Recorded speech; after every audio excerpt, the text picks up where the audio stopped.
better late than never. Okay, total the score. Yeah. Okay, once done, we pass to the front.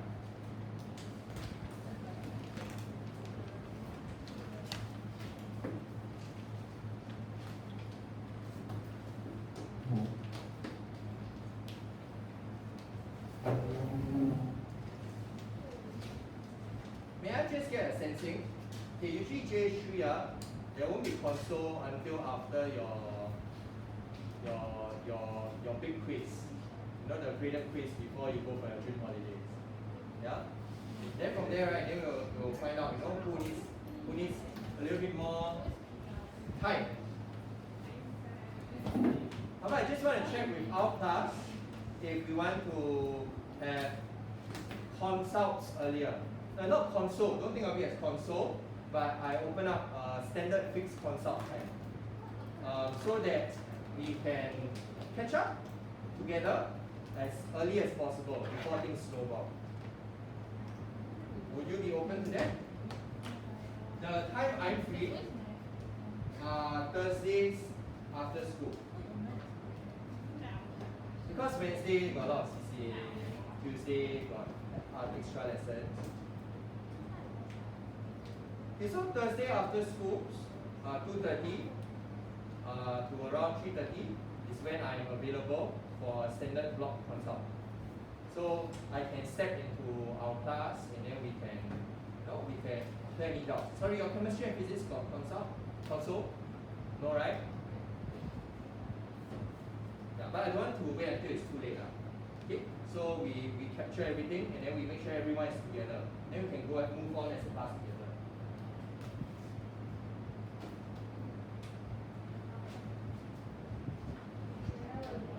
Hey, is it time already?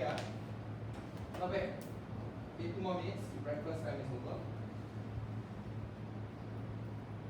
Okay, next, today, may I get you to download our next chapter?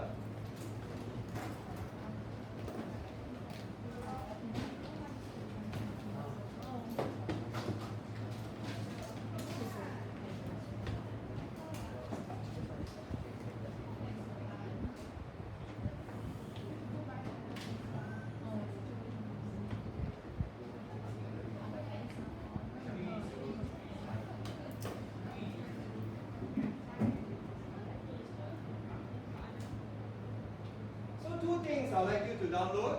Number one, your lesson notes for the next chapter. Number two, the first class activity worksheet. Stand by these two for this morning first.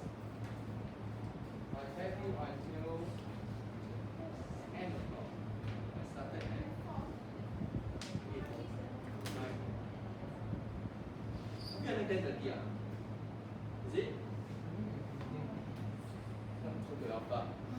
It's 10:30, right? Yeah. Today feels like a day where I woke up half an hour early by accident. We have so much time together. Oh yeah. Because I came in class earlier, is it? Yeah. Oh. How much earlier did I come in? Like, yeah, I just released you all for recess. Yeah, right. Hey, how's breakfast? Good, okay, come in. Take my coffee here. I think I started around 10 minutes earlier. So let's start enzymes. We download your notes and class activity.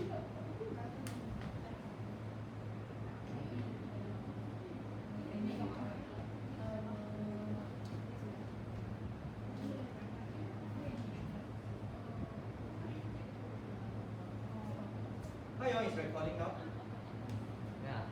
Yeah, I heard you're a star player in squash. And Perry is also the second star player.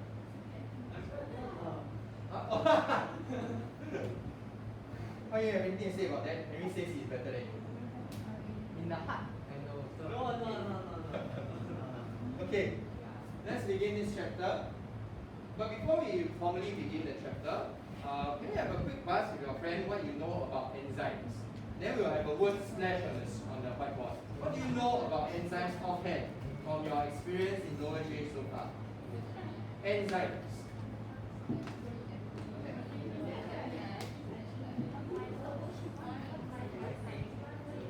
you know? You have a quick pass. You always not have a partner. You also always don't have a partner. How about you will be partners with Soleil? And then you all can talk to each other.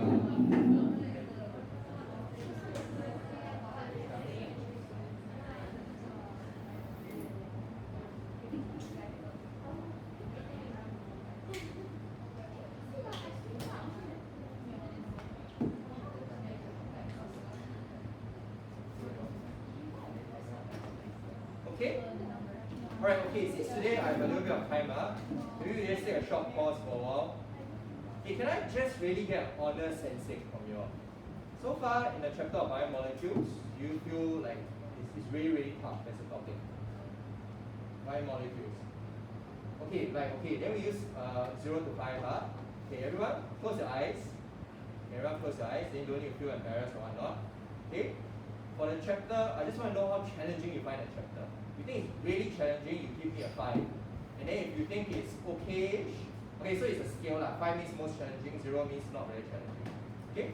You just help me out, I want to get a sensing from you. Okay? Okay, ready? 1, 2, 3. Okay. Okay. Okay, thank you so much. Okay, thank you. Can you open your eyes now? Some of you are flickering. Yeah? Like that, it was like. It's not very helpful. Okay, thank you. Because I really want to know. I tell you the truth. When I stand in this class, I don't know whether you are. I don't know if you are listening or not. I feel reassured sometimes when I see some people nodding helps me understand whether you understand. But other than that, I cannot tell if your things are going well for you all. Okay? But I'm very heartened that this class, after school, I do receive a lot of text messages from you all asking about how to do this, how to do that, is this correct, is this not correct. Continue to do that. Okay, so if that's your style, you're not so comfortable with raising in class, you must find time to raise it with me also. Okay? I'm also okay with that. Okay, then in that case, we're going to slowly move on to the next chapter, enzymes. So now we're starting to go bigger. We started off the chapter with very small things, all the biomolecules. Now we start to go a little bit bigger. Let's look at enzymes. What do you know about enzymes from your time in NJC so far? Okay. Ready? Okay, what do you know about enzymes? Some shouts. Okay, I hear one word. Enzymes are made of proteins.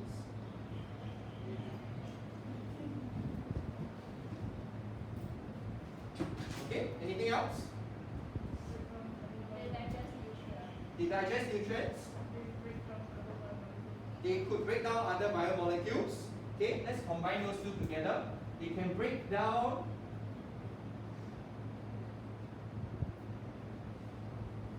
substances. Now combine the two together to break down substances. Okay? Anything else about enzymes we know? That's all we know. No. Siti?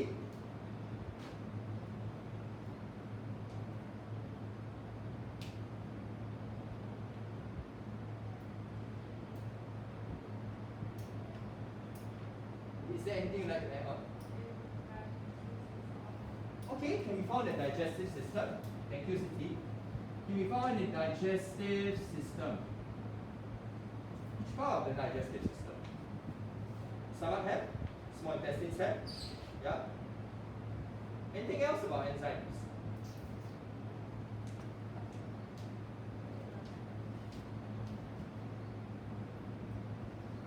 More? Okay, let's work with these. Enzymes. We know that enzymes, number one, are made up of proteins. Okay, so I would like you to bear this in mind now. If you were to revise the chapter of enzymes, you must revise this chapter with proteins. Hint.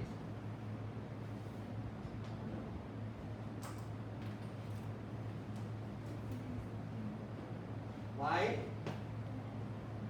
Because actually, if you scroll through this chapter, it's rather short. So, to beef up, if I were to tell you a little bit about enzymes. I also want to bring in the idea of proteins. Because enzymes are proteins. You know what that means? If you were to type in any enzyme structure onto the internet, you're going to see the same levels of structures. Okay? And some students don't see that. They don't draw the link that enzymes are proteins, and therefore they behave like proteins. They have levels of structures, they are able to fold, they can denature. Now put it in high temperatures, it can denature. Put it in a very acidic environment, it can denature. They behave like proteins, because they are proteins. Okay, that's the first important point.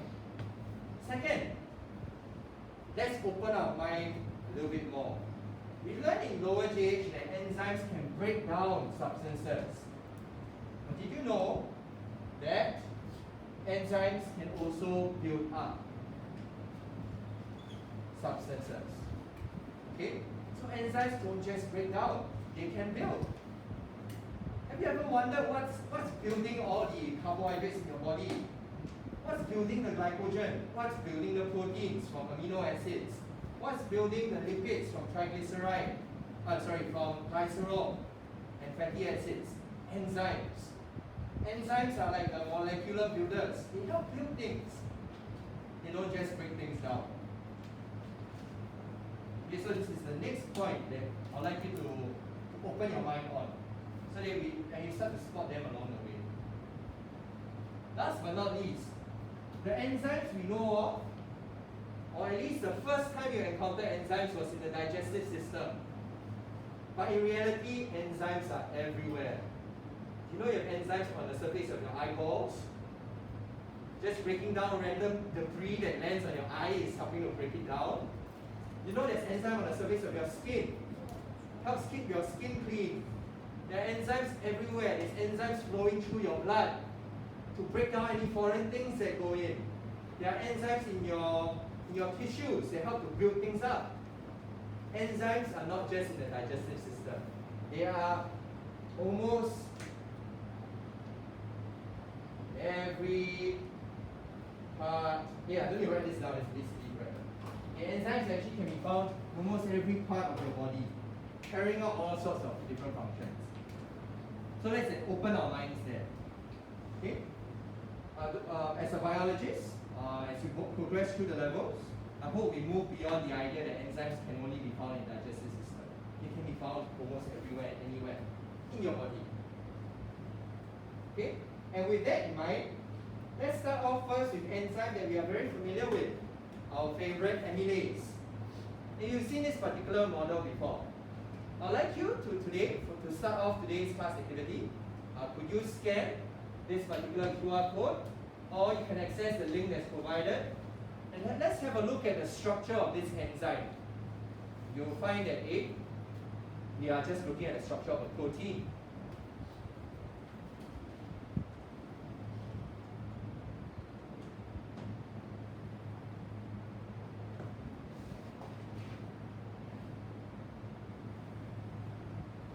Once you are in this particular page, you'll find that there are some instructions on how to use this. Step 1, you get in. Now after step 2, B, under protein display, you can click space fill. Let's look at this particular protein from another perspective. You can click space fill. Now you can try playing with the other functions. Go under tertiary structure, click on molecular surface on. Okay, so this is what you should get at the end of the day. Space fill. Space fill just means we expand all the atoms. We ignore all the bonding. Just look at it just focus on atoms only. Under tertiary structures, you click molecular surface on. This is what you should see. Alright. Once you click molecular surface on, I'd like you to rotate the model, have a look at the model.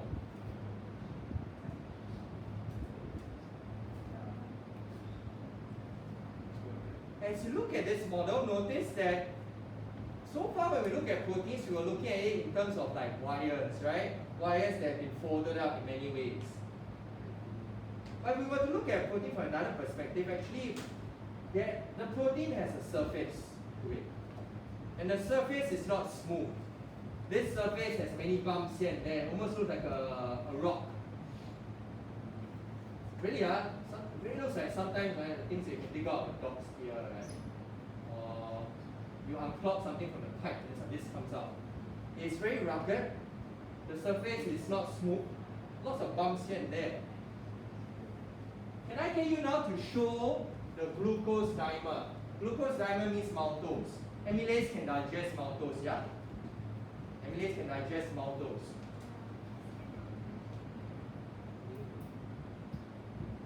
If you click on that, it's already wrong, right? Amylase doesn't digest maltose. Amylase digests starch. Yeah? Amylase digests starch. So what you will find if you were to click show glucose, you see something pop up, glucose dimer.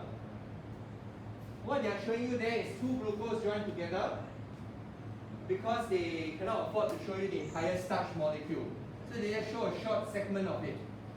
They are showing you where a starch molecule could fit into.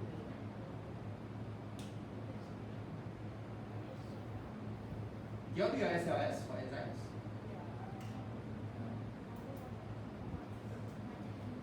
Yes, no, yes, yes. And read. Have enough. No. Okay, right here, right now. Let's try the activity right now. Okay, for those that have done your SLS, let's try this activity. You just look at the enzyme or this protein from a different perspective. We are observing the surface of this protein. I'd like you to screenshot this particular image. Okay. After you screenshot it, find a good angle to screenshot. I would like you to label the active site and the substrate on the image. This is me checking if you understand what you did for your SLS. Can you label the active site of this enzyme and the substrate of the enzyme?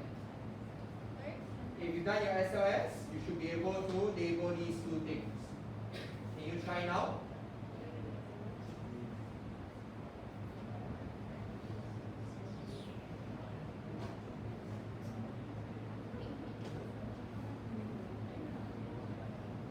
If you don't know what an active site and substrate is, feel free to open your notes to have a look. Okay, your time starts. Now, okay? Oh, how much did you pay for this? Okay, your 7 minutes starts now.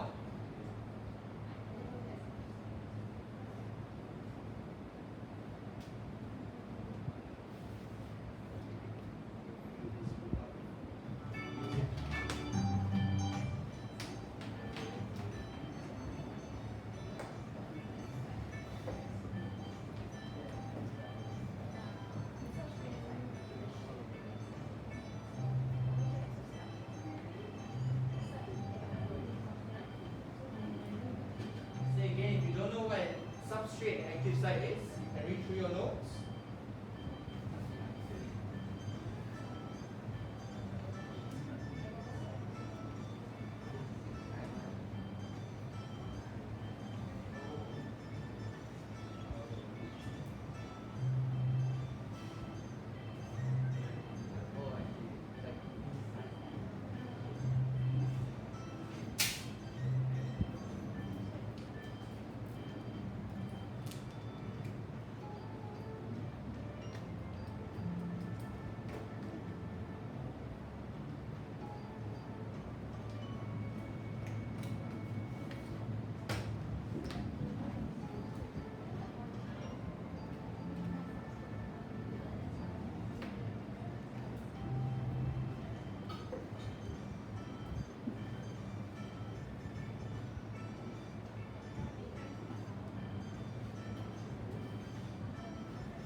done labeling the two things, challenge yourself.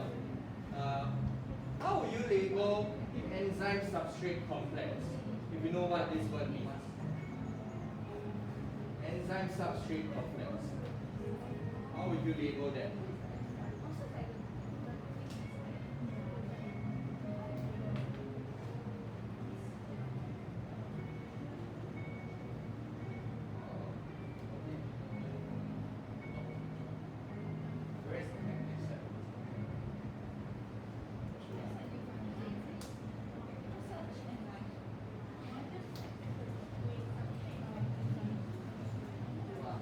About a minute more.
More seconds before we make sense of all these terms.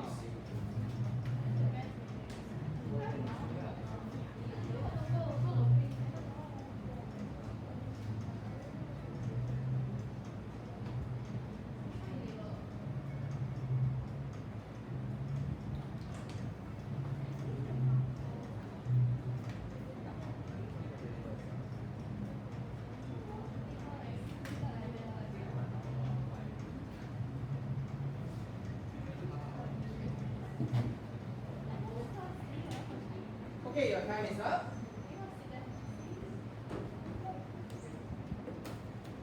Okay, let's have a look. Okay, but before I show you where I labeled it, let's run through what the terms mean first. Number one, enzyme on 2 substrate active site. Okay, we know what an enzyme is at the moment. We know it's a protein.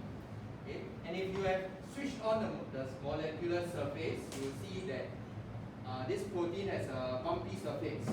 However, you find that with every bump, there's also like an indentation somewhere here and there, right? We refer to that indentation as a cleft. Okay? And there are some clefts, some valleys, where things can temporarily bind to. And that's where the reaction will take place. So let's say amylase is an enzyme wants to digest starch. Starch needs to find a cleft to go into to temporarily bind to before the reaction can take place. So an active site is nothing more than a cleft, it's just an indentation. But it's at the indentation where the reaction occurs. Be it building something up or breaking something down. So if I were to have an enzyme, this very rough enzyme, this cleft over here could be the active site, where the substance will bind to. So the first vocabulary for today, active site. Enzyme we are familiar with.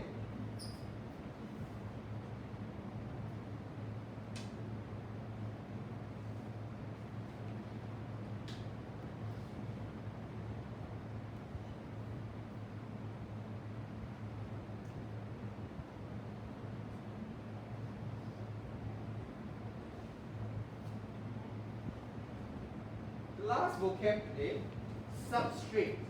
Why in the world is a substrate? Okay, it's pretty very simply, substrate is the thing that binds to the enzyme and the active site. Okay, so if I were to draw a substrate now, yay, this substrate over here can bind to the enzyme at the active site. Okay, if it does not bind to the enzyme and active site, it's not considered a substrate. So if something else binds somewhere else, it's not going to be a substrate. substrate binds to the active site. So this is the substrate.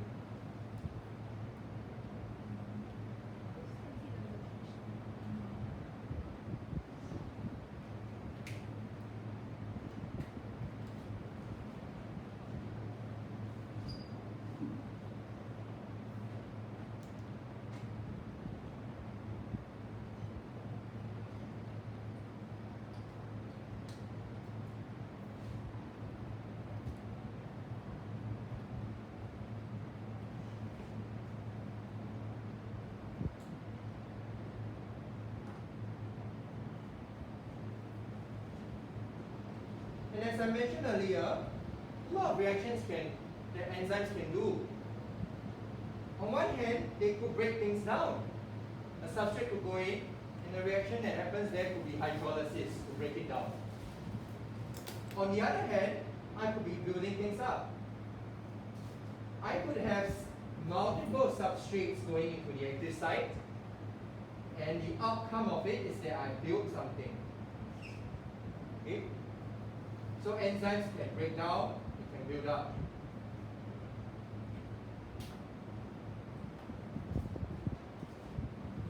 And one of the reactions you know of that is very useful in breaking bonds is hydrolysis. So yes, the enzymes will make use of water to carry out hydrolysis to break the substrate down. Another reaction you are familiar with to build things up is condensation. So enzymes can perform condensation. So now we're linking everything together.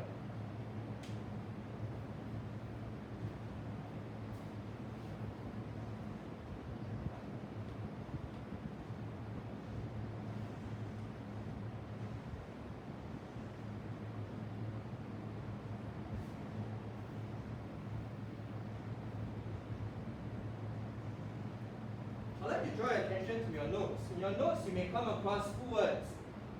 They say enzymes can catalyze anabolic and catabolic reactions. If you are building things up, we refer to it as a anabolic,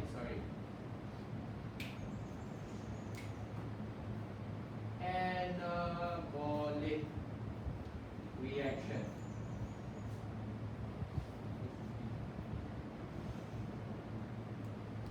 If you are breaking things down, oh, no problem. I'm not sure. How about this? Okay, if you are breaking things down, it's called catabolic reaction. You could just highlight it in your textbook. Just want to let you know that there's a proper term for it. It's quite a mouthful to say this is a breaking down reaction. You say it's a catabolic reaction.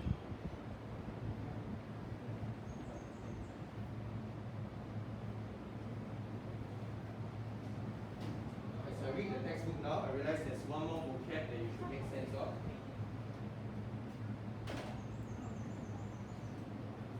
You see the word catalyze? The word catalyze may be quite foreign to you. Okay, so you see the word catalyze, catalyze. Sorry, with an S. Okay, don't be afraid when you see the word catalyze. I'm going to teach you how to use the word catalyze as to add on to your arsenal. Okay, the word catalyze is a verb. Verb means it's an action. So how do I use it in a sentence? I would say, this enzyme catalyzes a anabolic reaction.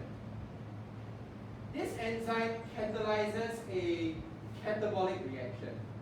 The word catalyze means to enzyme catalyze a reaction. It is responsible for, it kickstarts. Okay, that's what the word catalyze means. You've heard the word in English, right? We say, hey, some people can be a catalyst for change. Catalyst is like a trigger. So when we say enzymes catalyze a reaction, it is the thing that triggers this reaction. I'll give you another example of how to use this word so that you can show up next time. So I can use an example of amylase. Amylase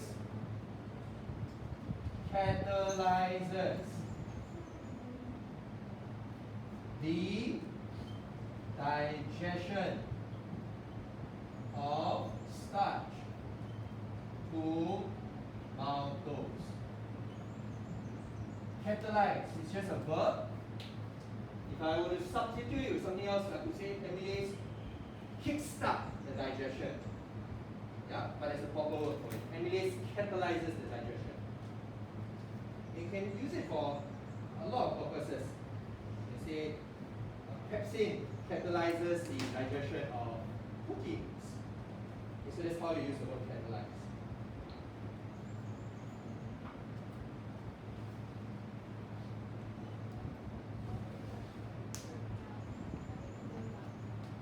How do they build up? Is it? Okay. Shermaine asked, how do enzymes build things up? So often when we want to build things up, we need various parts. The various substrates will first need to enter the active site. Then from there, it can kickstart the formation of bonds to link them up together. So maybe two glucose go in, then they form a glycosidic bond and hook up the maltose. Okay, so how do they really carry out the reaction per se? Is that what you're asking? Okay, so I would say this is complicated from enzyme to enzyme. But if I were to try to distill the idea, what enzymes really do is that when you think of enzymes as like a tool. If I were to give you a nut and ask you to crack the nut with your bare hands, it's possible, right? Why are you laughing? It's just, yeah? Okay, if I give you a nut and ask you to crack the nut, it's possible, right? That's what we want to achieve.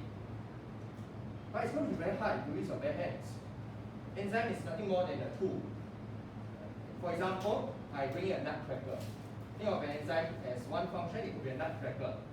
It serves as nothing more than a tool. So sometimes to break things down, for example, it could be exerting physical stress. It could be providing certain environment in that space for chemical reactions to take place more smoothly. Many different ways to catalyze the reaction. Last vocab for today, enzyme substrate complex. When a substrate binds to an enzyme temporarily for the reaction to occur, we refer to this entire thing as an enzyme substrate complex. Everything, including the substrate, this is an enzyme substrate complex. Very complex, more than one thing. The reason why we have this particular vocabulary is because we do use it quite often.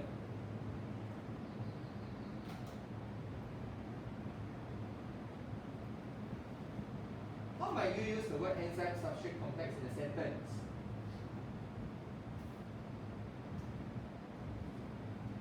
You could say, when an enzyme binds,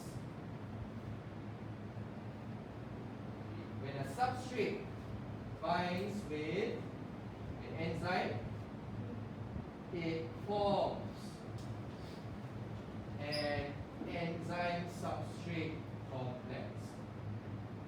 So that's nothing more. That's basically how you might use this word. Enzyme substrate complex is just a combination. Okay, so we've learned quite a few vocabulary for today. As we explore this topic, you'll see this pop up very often.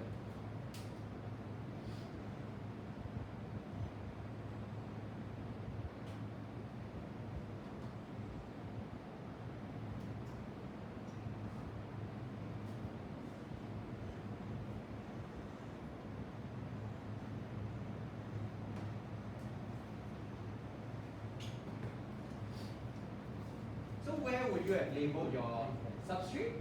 Where would you have labeled your active site? Do you label it this way?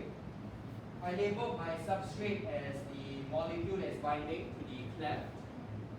I labeled the active site as the area where there's an indentation where the substrate is binding to. Yeah. Can you see the cleft? Can you see the active site? Okay, is that where you label?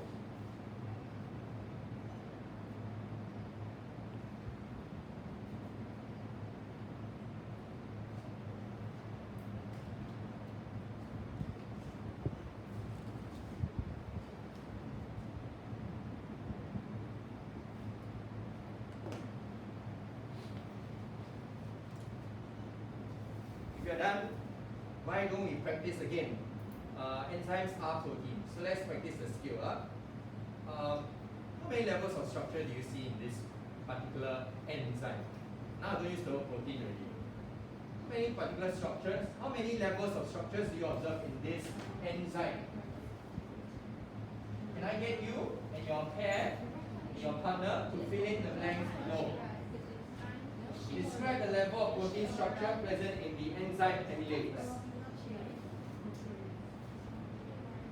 Please try now. Let's practice the skill. Describe the structure. Do you know how to describe the structure?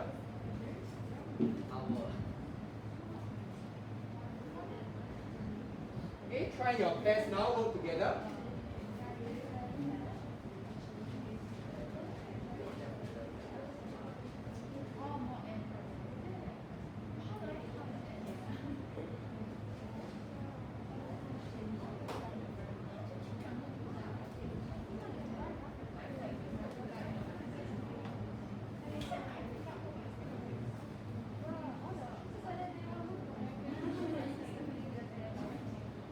I can write your answer in bullet point, don't need to write in full sentence.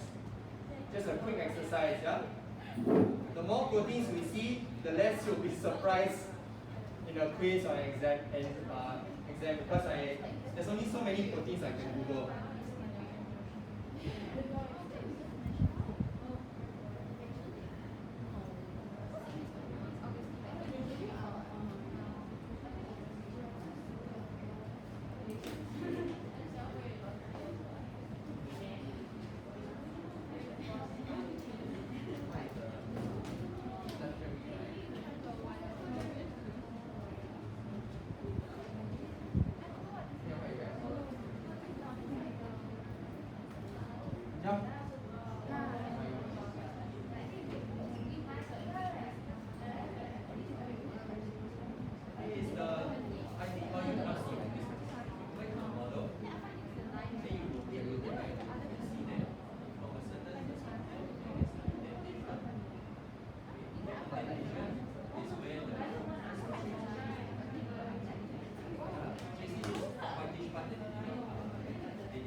Okay, ready? What are the various levels of structure you can observe in this particular protein? Sorry, enzyme. Okay, what are the levels? Primary have? Remember, all else fails, just go and whack on primary. Okay, primary structure, confirm have. Primary structure. If you don't copy me and put 1 degree, okay, I just gonna write out the whole thing. Primary structure. Confirm have. How will you describe the primary structure? Remember the idea of describing. Okay. This we say as a primary structure because it has a specific number, type, and sequence of amino acids. And that's how I can describe it.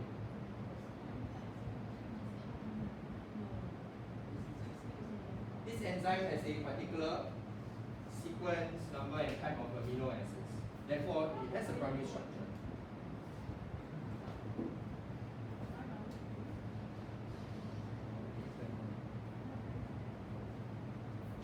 Next, what other levels of structure do you observe? I hear secondary. Specifically, what kind of secondary structures can you see? You actually see both kinds, right? Okay. So, always look at the context of the question. If you only see alpha, then you mention alpha. If you only see beta, then you see the beta leadership. If you see both, then you say both. Okay. Always look at the protein that is provided. So yes, we do see secondary structure. Structures. How will you describe it? You can say that you observe that there are localized folds of alpha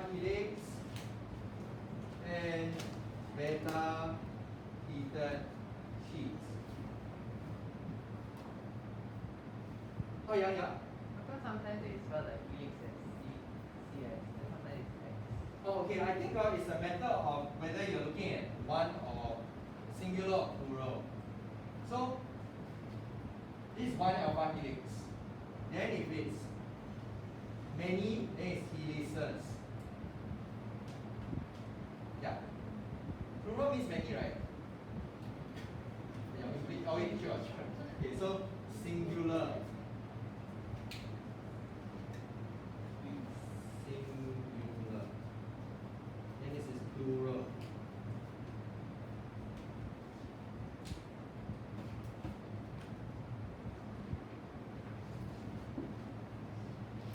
Is that tertiary structure? How do you know? What's the evidence? How will you describe the evidence?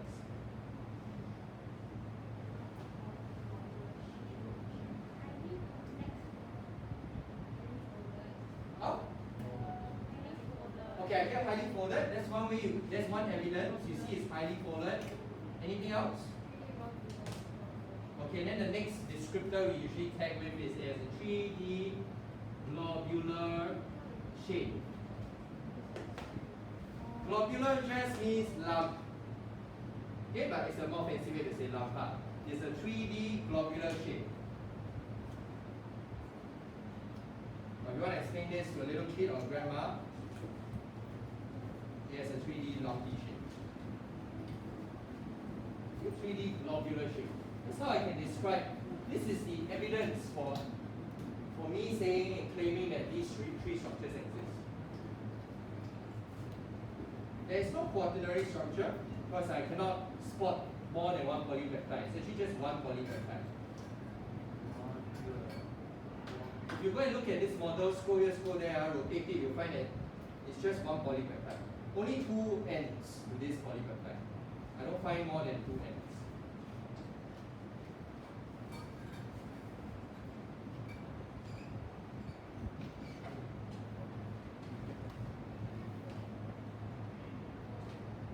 Yes, sorry.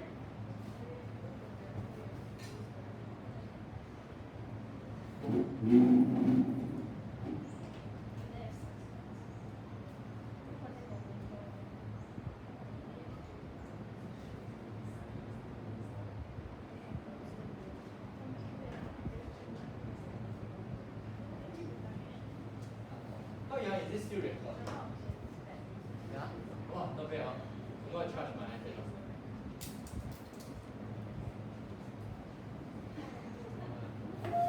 Okay, it's so early in the morning. Come drink some water, stretch a bit, hydrate yourselves.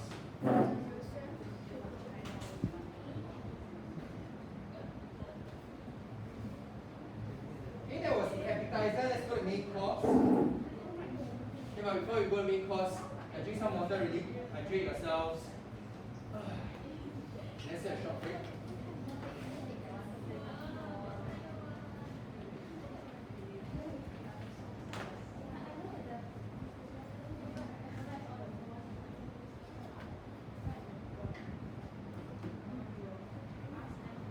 Yeah, I'm going to erase the whiteboard.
last new review, pass the para.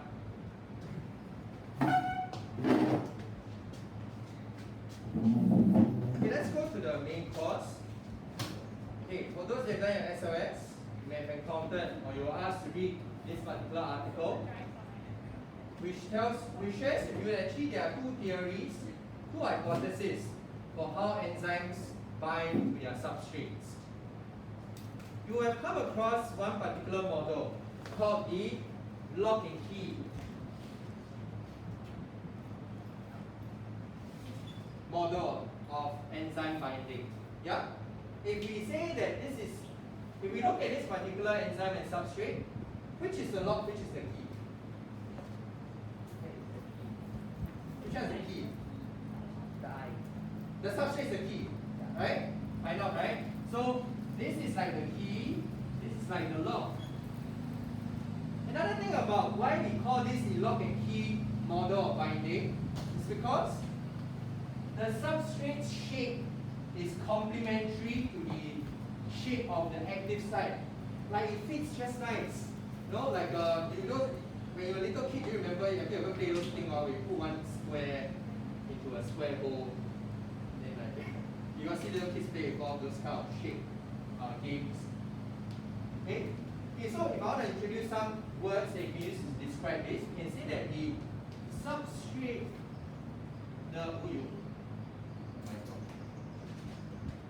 one would say that the lock and key model, the shape of the substrate, you can use the word shape, is complementary to the shape of the enzyme's active site. Okay.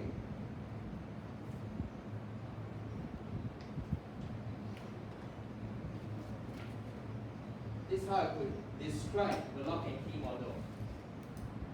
The shape of the substrate is complementary to the shape of the active site.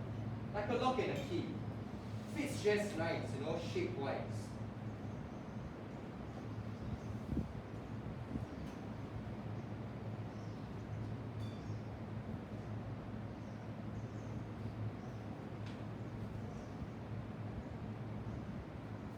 For those that are done, I'd like you to think about an alternative statement I've seen before students write. Some students write the shape of the substrate is the same as the shape of the enzyme's active site.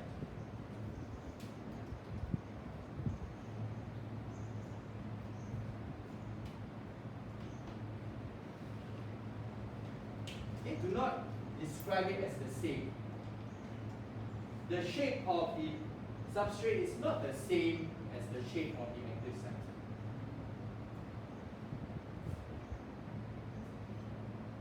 The active site has no shape per se. It is an indentation. So you cannot quite say that there is a shape.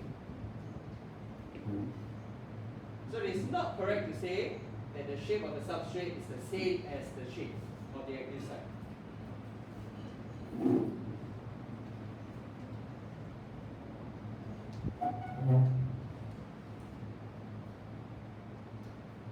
You can say it's complementary. That's the lock and key model.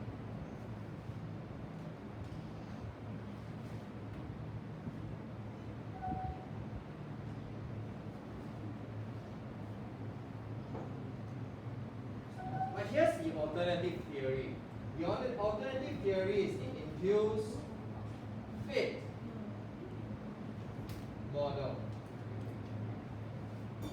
This model, this theory states that rather than the substrate being complementary in shape to the active site, instead, some scientists believe that the substrate may not be exactly complementary in shape. After all, it's quite hard to find things that are just nice and fit to each other. So what some scientists believe is that it could be that the substrate after binding to the active site, that the enzyme changes its shape to fit and wrap around the substrate. That's why we call it the induced fit. Because it's only after the substrate binds to the active site, then it induces the enzyme to change its shape a bit so that it fits. We call it the induced fit model.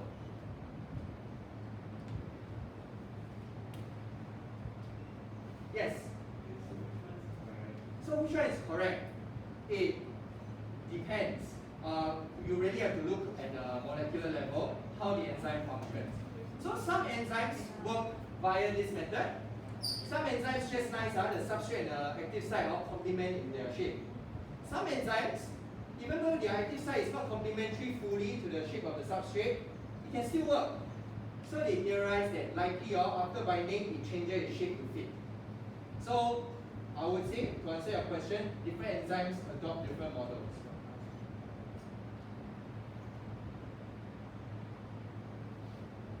Yes?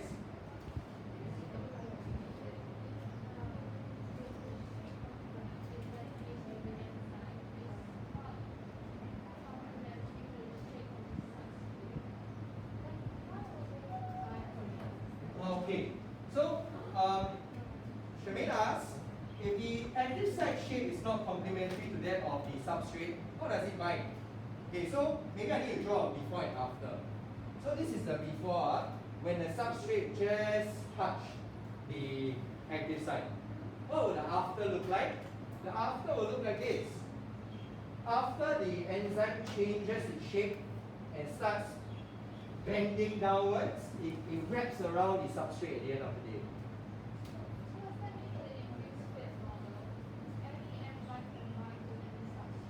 Okay. So then now it almost feels like any Tom, Dick, Harry enzyme, right, can bind to any substrate.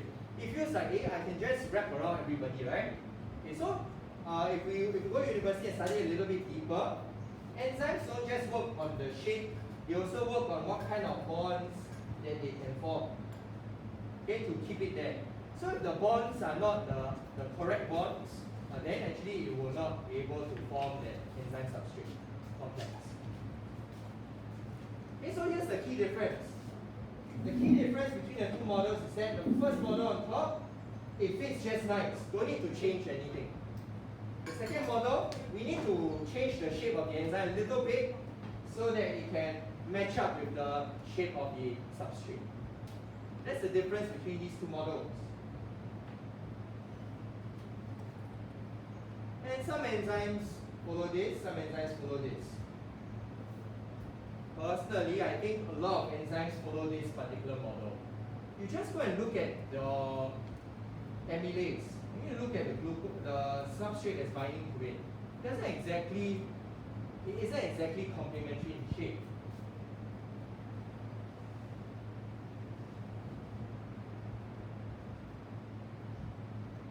If you think you understand the difference in these two models, then I'd like to pitch to you a question. Let's look at the next activity. A student brought a melon seed cracker to class. And he or she is trying to use this melon seed cracker to represent one of the models. Let's look at this over here. Which model, which hypothesis, the lock and key or the induced fit hypothesis, do you think this particular one is trying to represent?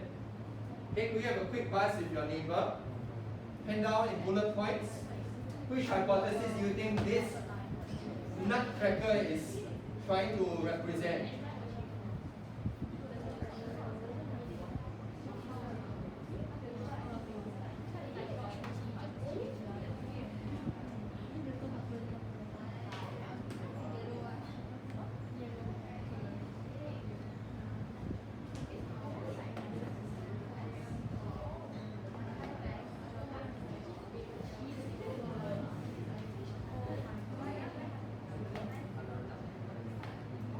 Used such a tool before? It's quite painful to eat this seed. Okay, this is a melon seed. You try to use your fingernail to like pry open. Very often the seed shell will end up going in between my nails. You have that feeling before when you open stuff with your nails. So very often I'll use this particular tool just to like cap it, then after the seed will break open. So which model of enzyme action do you think this particular student is trying to represent using this particular tool? Okay, you can pen down what you think. And if you say it's whatever model you say it is, actually are there limitations to what he or she is trying to represent? Does it properly represent the model? Is there a limitation to a model?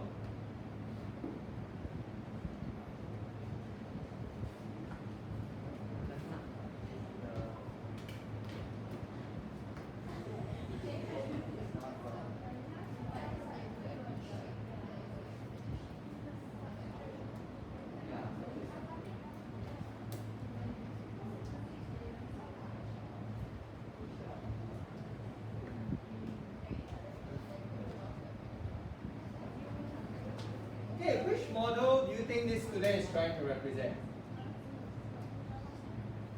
Teacher? You say it's induced fit. Oh, Ethan, sorry.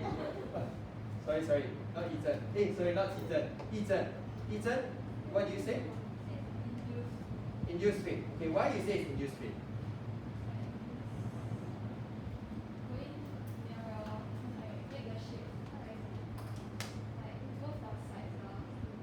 Yeah, from okay, the size of this particular tool is kind of changing its shape to fit the melon seed or the substrate in this case. Yeah, kind of looks like induced fit. Any limitations that you spot in this model? Now, is there a limitation to using this tool to represent induced fit? You open this to the floor. On one hand, it does seem to represent induced fit. On another, are there areas that you feel actually it's not quite there yet, doesn't represent it well, or there are some limitations that you feel doesn't represent it correctly? Yes.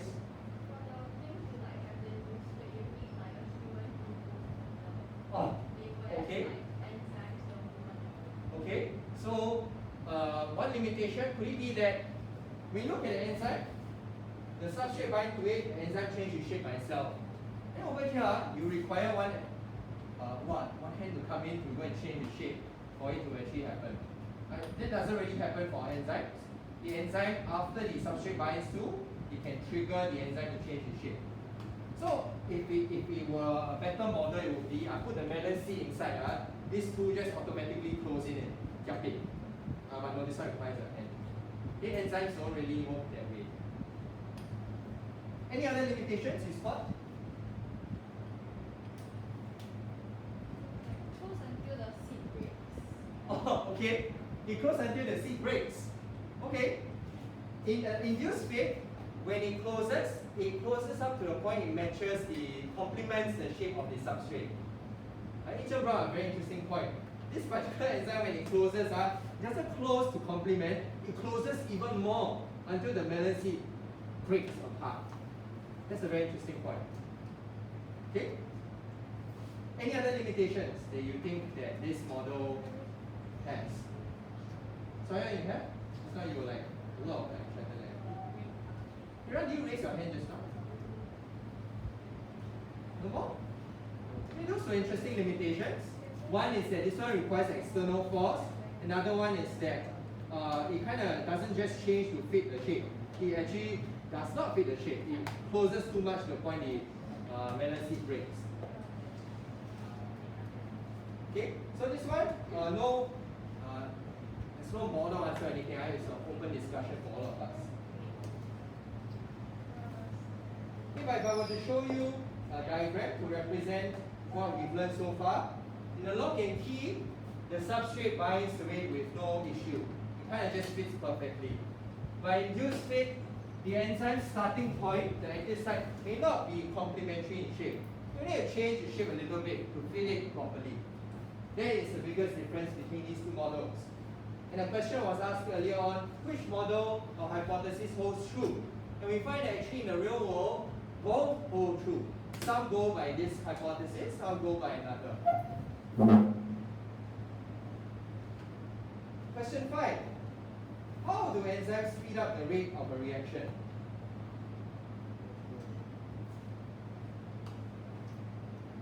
In reality, if I were to leave a protein out in your stomach, it can break down by itself, but it will take a really, really, really long time. It takes really, really long. Environmental factors come in to slowly break it down. But enzymes speed up that process. When it binds to the protein, it can almost break it down much faster than left to the environment to do so. So how do enzymes speed up the rate of a reaction? If you've done your SLS, you might come across certain words. How you have a question? The digestive enzyme catalyze hydrolysis of bond. Okay. What about? Huh? What about it? And then how you speed up. Oh, okay. It catalyzes the hydrolysis of the bond. So you see, the word catalyze, right, doesn't really mean to carry out. It kind of kickstarts, it kind of triggers. So what exactly is the enzyme doing to help to trigger this process to happen? You'll find inside, if you've done your SLS, they will mention the word. Okay, first word that you may come across, they may have described enzymes as a biological catalyst. A catalyst is something that kickstarts a reaction.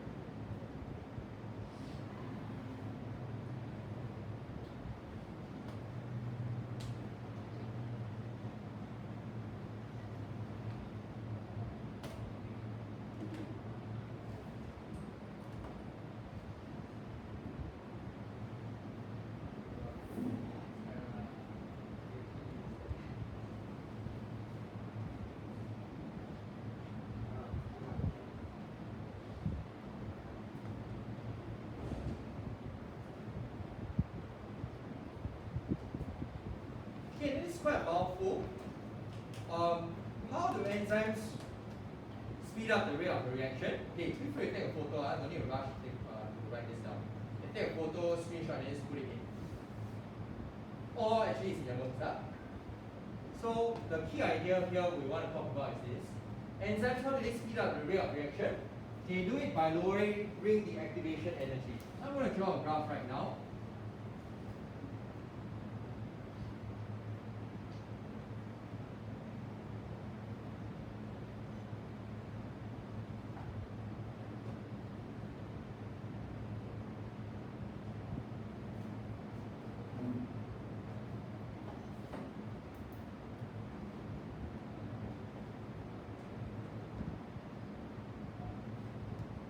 Here I've drawn a graph. Okay, maybe you all take a break first. Don't need to rush to copy this because actually it really is in your notes. So we're not shortchanging you. Okay, very often you see graphs to represent the amount of energy found in biomolecules or substrates. Here is a particular substrate that has a bond. The end state is that the bond has been broken. To carry out this reaction, it requires a certain amount of energy to occur. And you often see that there's a hump when they represent a graph. This hump that you see going up is what we call the activation energy. Short form, they will write E and an A. What exactly is the activation energy? All reactions that take place, whether you're breaking things down or to build things up, require a little bit of energy for it to start. What enzymes do is that enzymes help to lower the amount of energy needed to start a reaction. Exactly how it lowers the amount of energy needed through a variety of means, which we will not be focusing on. Enzymes are able to help to lower this amount of energy required. What was originally this much energy required to start the reaction?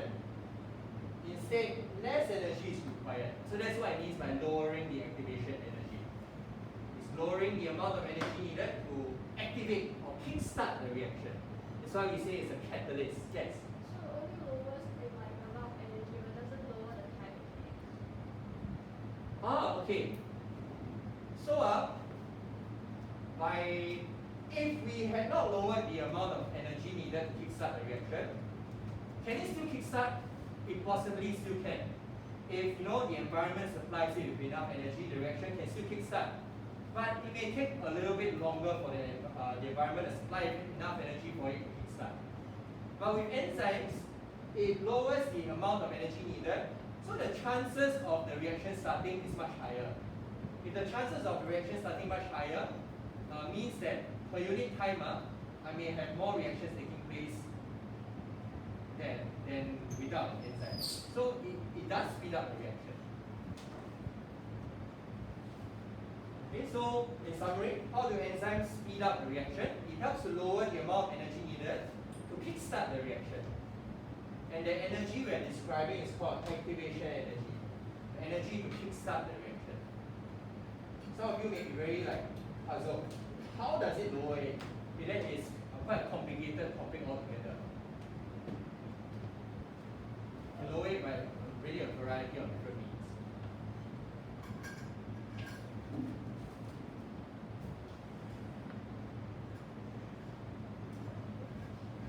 So question 6 gives you in fact a graph. Shows you a graph of a typical chemical reaction that will take place. Shows you that pump. Shows you that amount of energy that's needed to be overcome before the reaction starts. The question then asks you to draw what the graph will look like if an enzyme is present.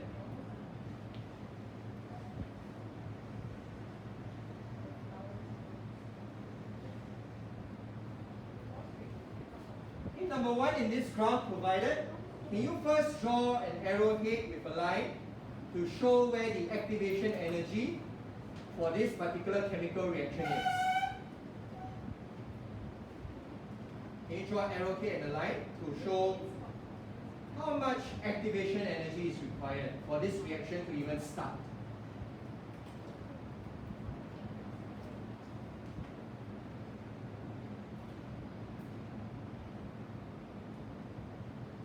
Once you've labeled that, can you draw a second graph to show what it will look like if an enzyme is present? If an enzyme is present, we know that it lowers the activation energy. So what would the graph look like if you lower the activation energy?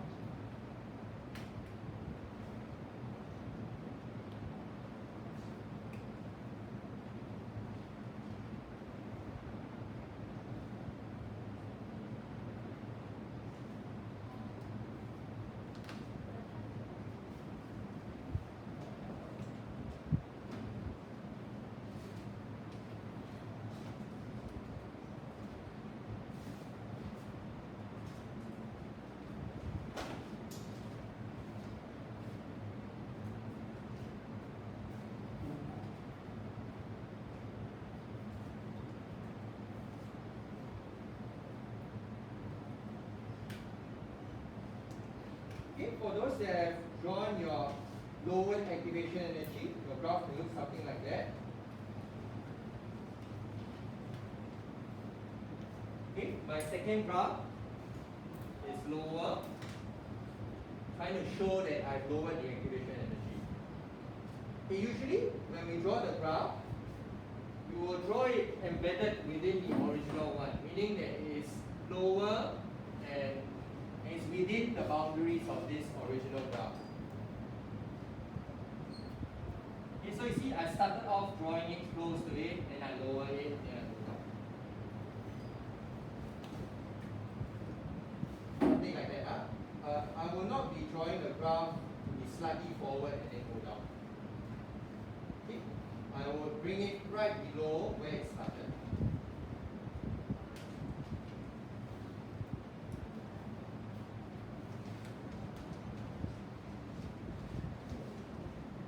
Yes.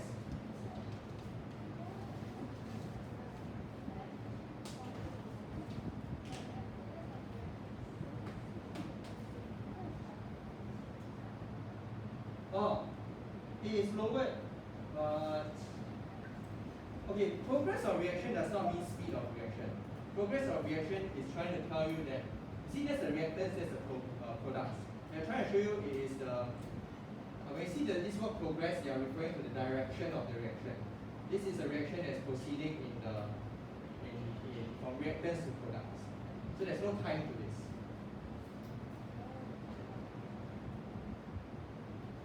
Okay, let's skip dessert and coffee.